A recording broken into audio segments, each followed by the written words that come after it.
Lincoln. The story is allegedly my father, your cousin, wanted to go to Lincoln, but my grandfather told him he couldn't go to an HBCU because they do too much partying. But they do party at Lincoln. What you described, and I don't think it gets talked about enough, is that growing up in Black America, especially when you go on to get educated, or maybe even just in the neighborhood you grow up in or the school you go to, you're often judged and evaluated by your own people based upon how you talk and carry yourself. You know, the name of my blogging platform, Big Words, that the origin of that name was elementary school. And because we had books in the house and because we talked a certain way, some of the other kids of color in my elementary school, it's probably around middle school, asked me, why do you use those big words all the time? And I didn't really understand what they were asking me at that time. But as I got older, I realized that, you kind of have to find where you fit in.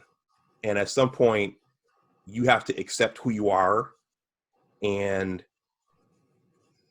be okay with who you are. And just, not everyone is going to accept you.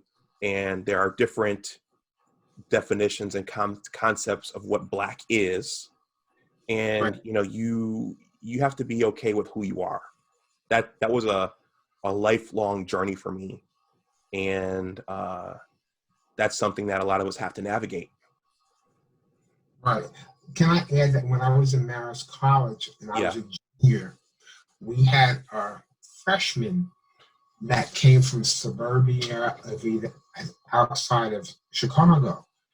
And he was also having a problem sort of fitting in with the other African-American community.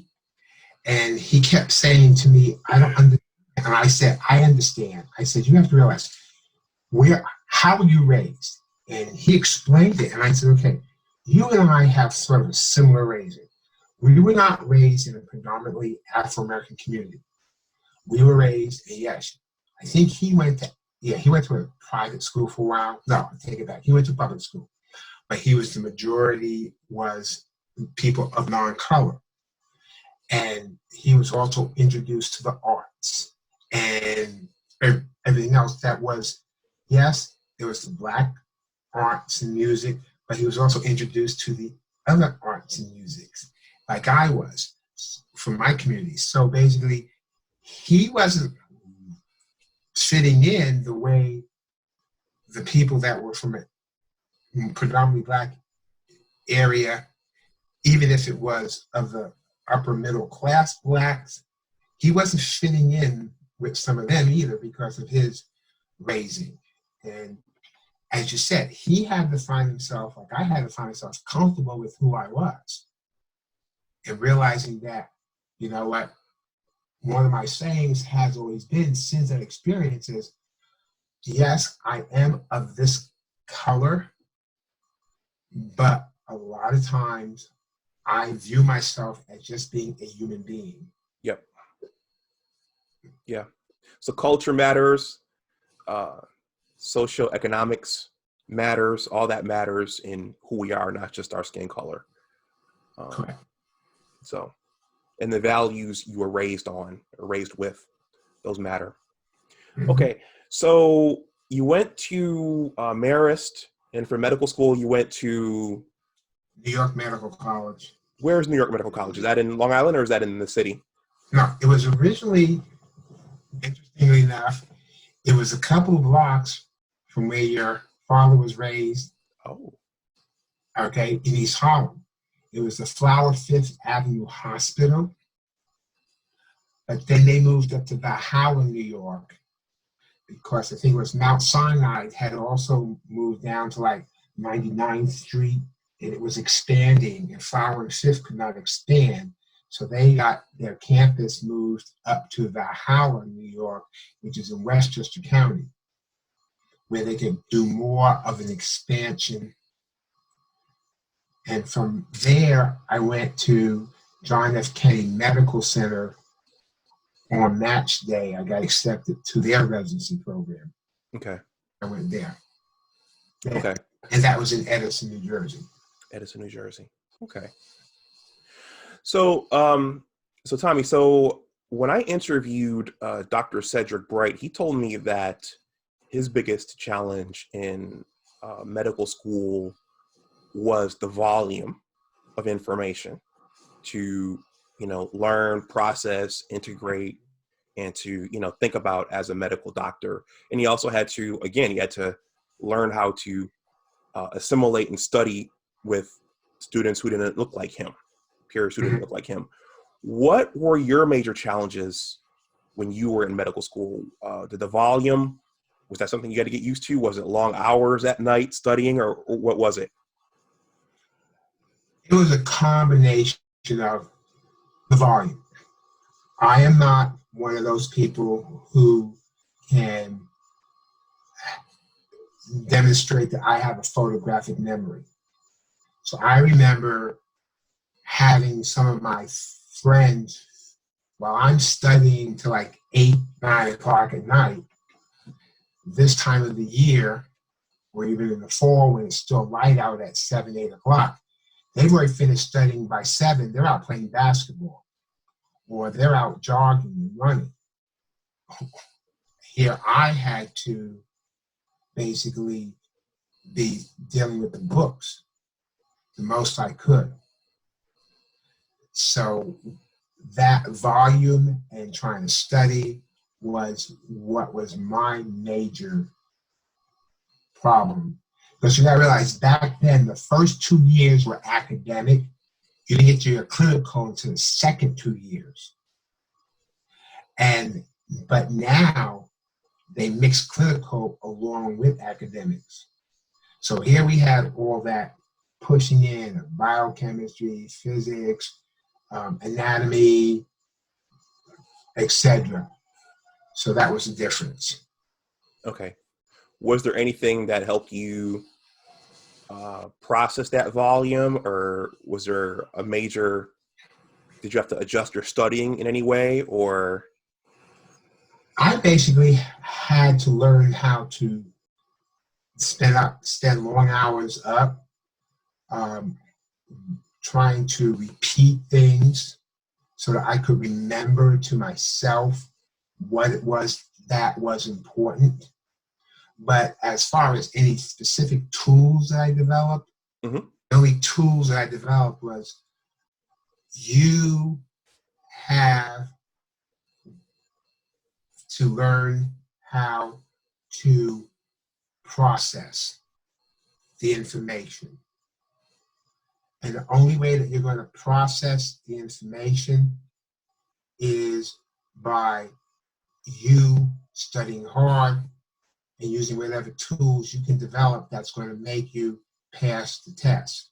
Now, when it got to the clinical years, the nice part was application of what I was reading. In other words, running across kids that had ADHD, running across people that had congestive heart failure and trying to understand how the heart worked.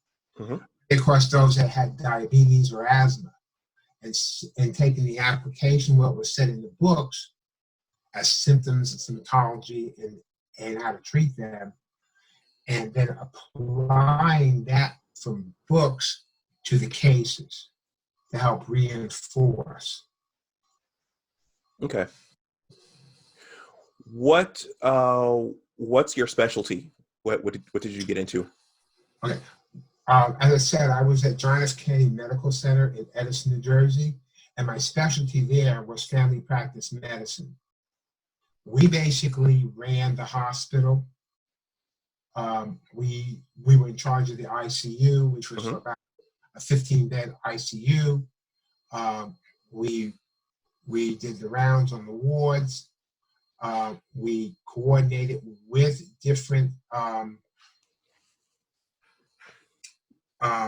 attendees on certain cases, and that's how we did our thing.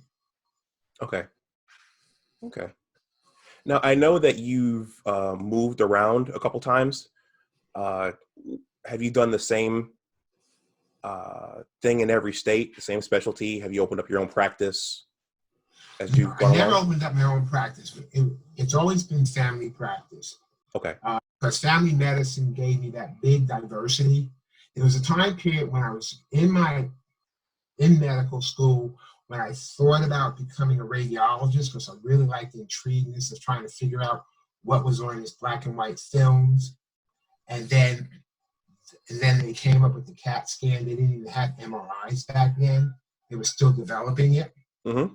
So with that said, I realized that I basically was more of a people person and I had to be involved. And then, as I said to you initially, earlier in this interview, that I also wanted to teach.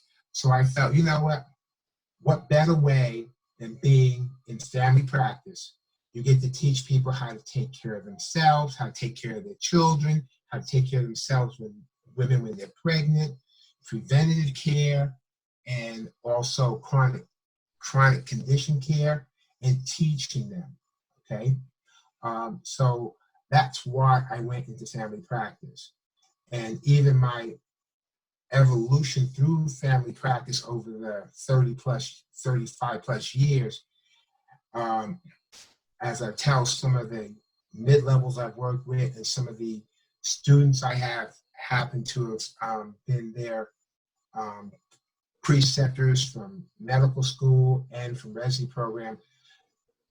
As you transition through medicine, there's something that's core that keeps you attached, but then you also have to find little venues or aspects of medicine that keeps you more intrigued to stay in medicine. So as I was explaining to someone earlier this year, I said to the mid-level, I said, yeah, when I started off, I got on my residency program, I was doing OB/GYN, and I was all excited because I was delivering babies, and you know, I was having a great time, even though I would have to get up in the middle of the night. I got to deliver twins to a grandma tip. It was her 12th pregnancy, but she was having a set of twins, which puts that like a high risk. And, you know, I got to do that. But then going from there, then I worked at an HMO, which sort of restricted our OB rounds and ability to do OB.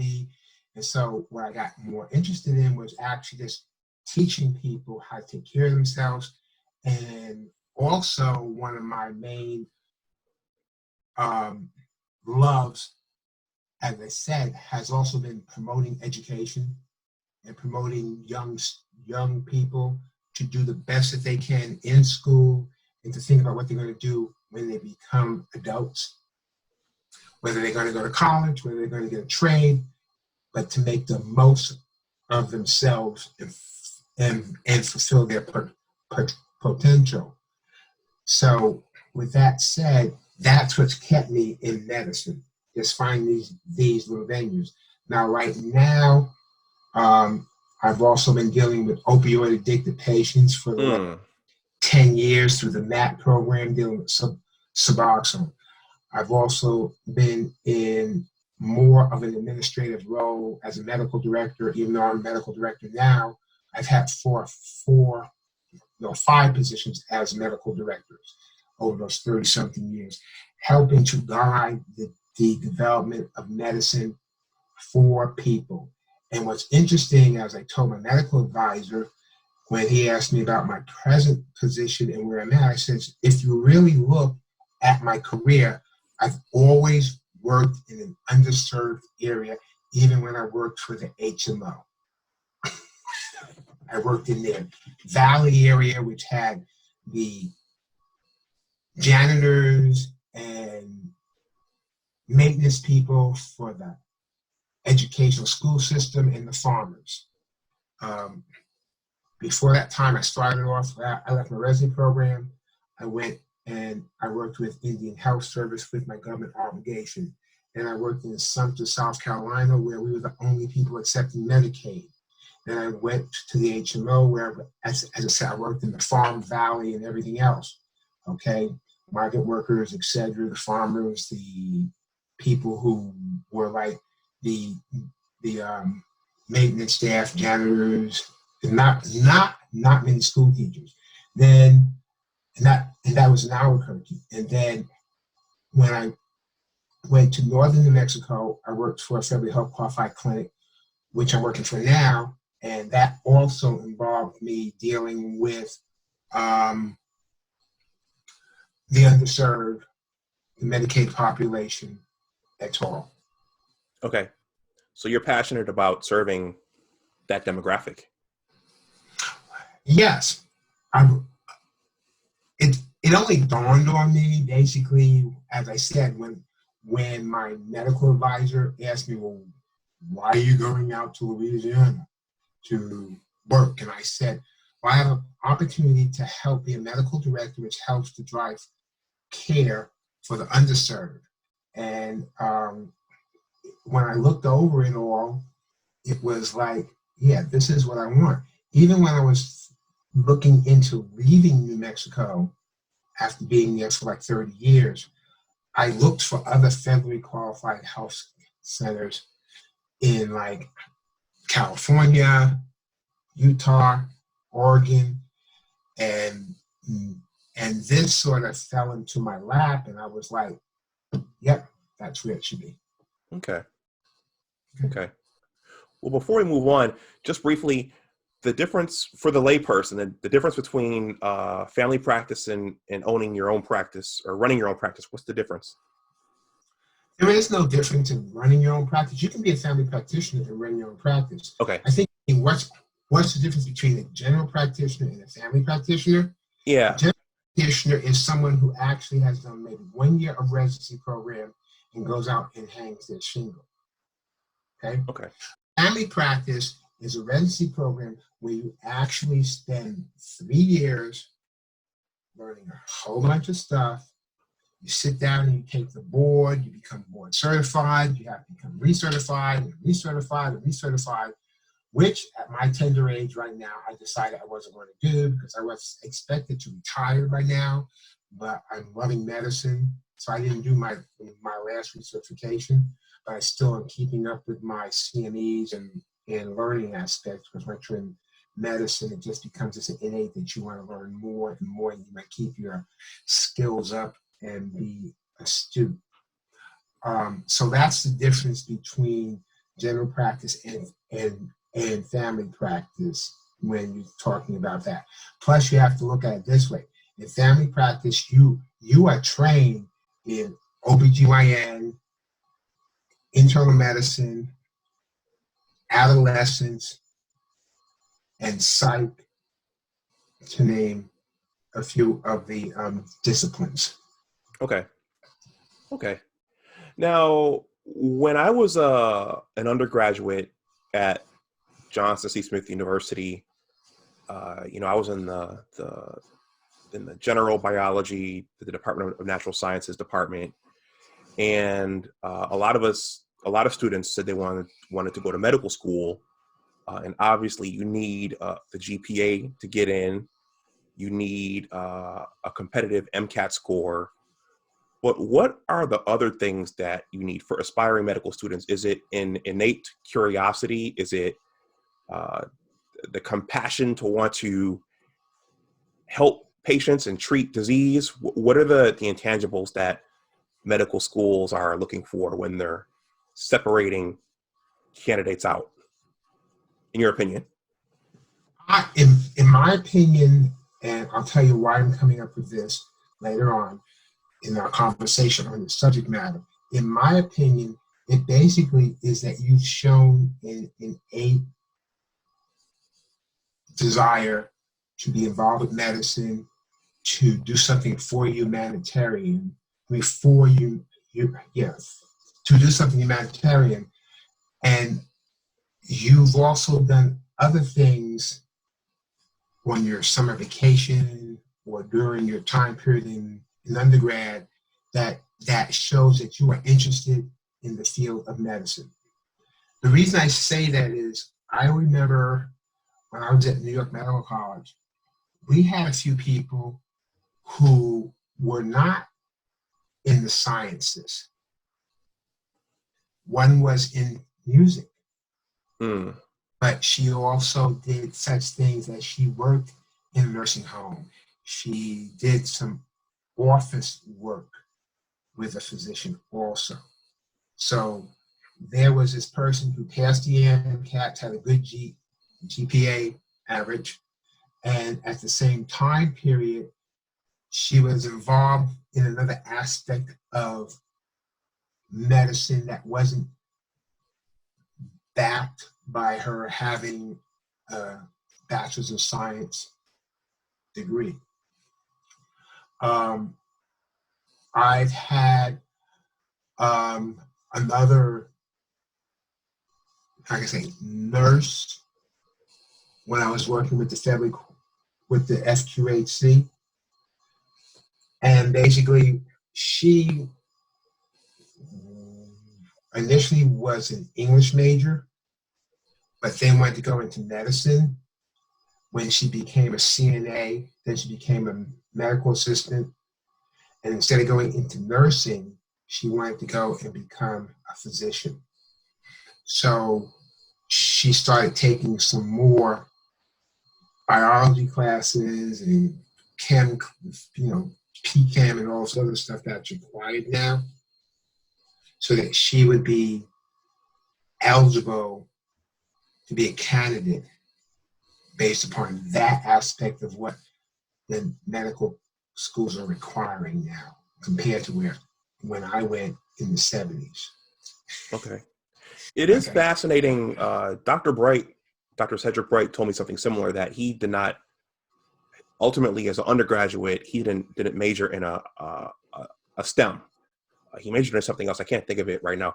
By the way, I'm going to leave those interviews with Dr. Capers and Dr. Bright in the description box below. But it is fascinating that you can major in something else, non-medicine, non-science related, and still ultimately take that career path. So we're almost at the end, Dr. Strain. How has medicine changed from when you first started to now in 2020? We have a lot of, a lot of gadgets now, a lot of technology, a lot of wireless, toys and computers are involved in everything. How has it changed? I'm just going to say this. When you look in the 70s, when I started out, basically medical school, we didn't have ways of truly diagnosing diabetes and saying you were in this category versus that category. Now we do have that technology. We didn't have MRIs. We didn't have some of the ultrasound, the 3D ultrasound. Better yet, we didn't even have, the CAT scan was a big thing back then as I was getting through my residency program. You did plain films. You didn't have many CAT scans during the residency program. And then they got the CAT scan. Then they got the MRI. Now they've got like these 3D imaging CAT scans that does that. The other aspect, which some of us old timers are still having a problem with, is the electrical medical records and data gathering that's going on. Okay, electric medical records or electric health records has a plus minus. The plus is, yes, it helps get everything electronically. You can transfer files if you want to. The minus is that not every system reads the other person's EHR. So unless you're in the same facility or same organization and you all have the same EHR, you can't data share the way or record share the way it should be. I think that's what the initial was. But being who I am, in a capitalistic world, as someone said to me, did you expect them to be like China where they all have the same EHR? No, we're in a capitalist world. Everyone needs to make some money. So therefore, you've got the Athena, you've got the ECW, you've got the there's like maybe 5 or 6 or even more, but they all have plus or minus, and unless your organization has the same, it's not going to work.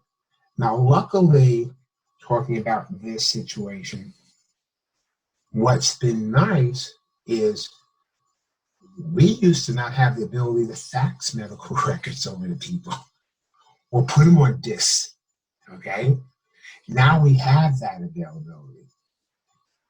So basically, in fact, basically, if you, let's say there's a system where I know all the specialists in my group and they have the fax capacity to accept records, I can I can download my EHR information on a request referral sheet and then send all that via fax over to them so that when the specialist sees you, they have all the information that I have, including my notes, any laboratory tests I've done, any X-radiological evaluations I've done.